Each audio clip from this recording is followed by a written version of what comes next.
Hi, I'm Jeff, and today I want to tell you a story. This story is about good neighbors, no, great neighbors, and small square hay bales. So come with me and let's get started. Oh wait, by the end of this video, I'm going to make a wager with you, one that you aren't going to be able to pass up. Alright, now let's go. So this story starts a few years ago when me and my family decided that we wanted to become a little bit more self-sufficient with growing our own food. We started with some chickens, we had layers and broilers, we added some pigs the following year, so we had our own pork, and then our goal was to add some cows to the mix also. So in preparation for buying cows, we had to purchase some equipment, and my first purchase was off of a social media website, and this is called a Haybine. This is a New Holland 461 Haybine, and how it works is there's a cutter bar right down on the bottom here, and that cuts the hay. As this spinning part right up here, this thing spins in circles, and that moves the hay up to some rollers, which kicks it out the back and puts it in nice rows on the field. Now the problem with this is that you need a pretty good sized tractor to pull one of these. It takes about between 30 and 40 horsepower, 45 would be the best, because then it just kind of pulls it along the field, kicks the hay out the back, and you're in business. Well, I do not have one of those tractors, so my neighbor to the east offered one day, says, hey, if you ever need a tractor, let me know. I've got one sitting there that you can use. Alright, so I took him up on the offer, and I'll tell you what, that tractor works phenomenal for cutting hay. In this field behind me here, it's the first place that I got to try out my new Haybine. Well, new to me anyways. And as I'm cutting hay, I made my head rows going around, which would be the border rows that you make. And then as I was starting to make my side rows, the sickle bar on the Haybine, which goes back and forth, which is actually cutting the hay, stopped working, and that's not a good thing. If you know anything about Haybines, you probably knew way more than I knew about a Haybine. To the extent of my knowledge was you hook this end up to the tractor, you put that thing on to make it spin, and you use the hydraulic hoses to raise and lower the head for the height of the hay.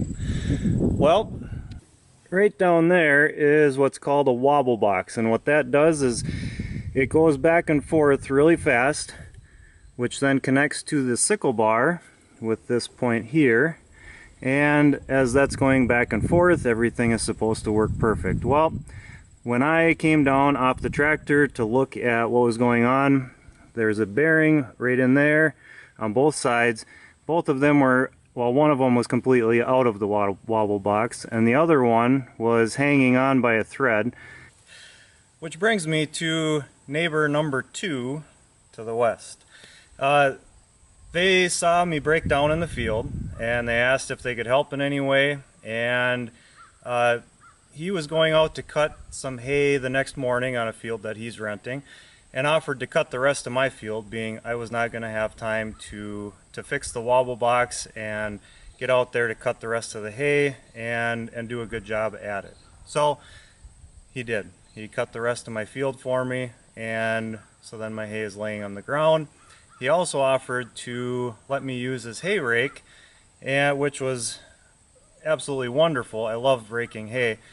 So we got it all fluffed up, and that leads us to baling hay. Now, baling hay requires a contraption called a hay baler. Pretty clever name, right?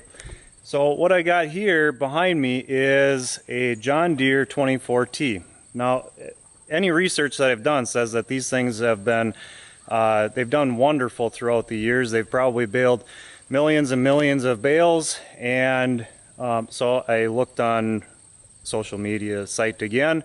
I found this one, and we went and purchased it, and then we headed out to the field. Before we head out to the field, I want to explain a little bit how a baler works.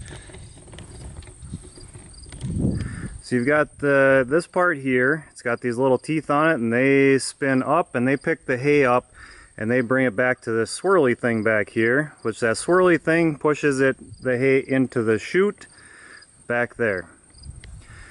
As the hay enters the chute here, there's a big piston that goes back and forth here, and it plunges the hay into the back part. When the bale gets long enough, this thing is turning and you've got the length adjustment right there. When it hits a certain point, these two things here, they're called knotters. And what they do is they make the knots in the twine, and then they cut the twine also. So now when your bale comes out the end, you've got one length of bale. Alright, so we're back at the field. I've got my neighbor to the east, I have his tractor hooked to my baler, and I do have a hay rack. So, as I'm pulling the baler, we get started baling. We get the first one, the twine doesn't knot on the left side. So we've refeed that through.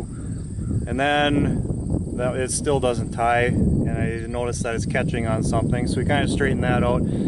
Go a little bit further, still doesn't tie, and something's not right. So neighbor number 2 to the west comes out to the field again and looks things over, and he says there's something not right with that knotter on the left. I don't know what it is exactly, but something's not right. But he also offers to let me use his square baler in place of mine.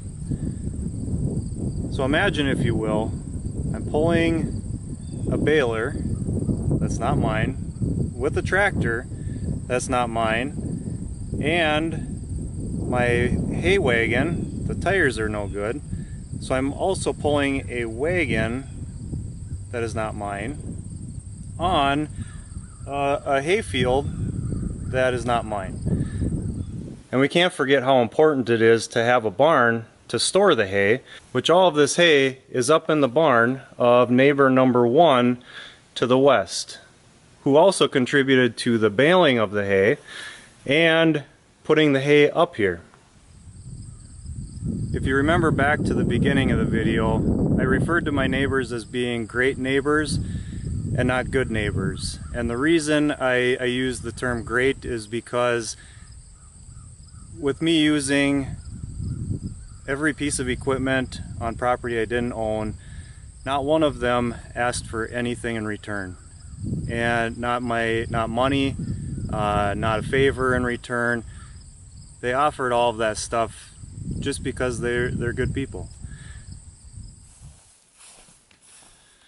So here we are back with the hay. I'd like to conclude this video with 2 things, a wager and a favor. The wager starts from the beginning when I told you that I was going to make a bet with you, and I'm going to bet you 100 grand that my neighbors are better than yours. And here's where the favor comes in. In order to get that 100 grand, I want you to put in the comments how your neighbors impact you positively, how they help you out. With all the doom and gloom in the economy and on social media and on the news, having a little bit of positivity spread is going to be, it would be refreshing for me to be able to read some of the comments and some of the ways that, that your neighbors are impacting you positively. But not this 100 grand, because I am going to be eating that because I am starving. I hope you have a great day, and I hope my comments are bombarded with positivity.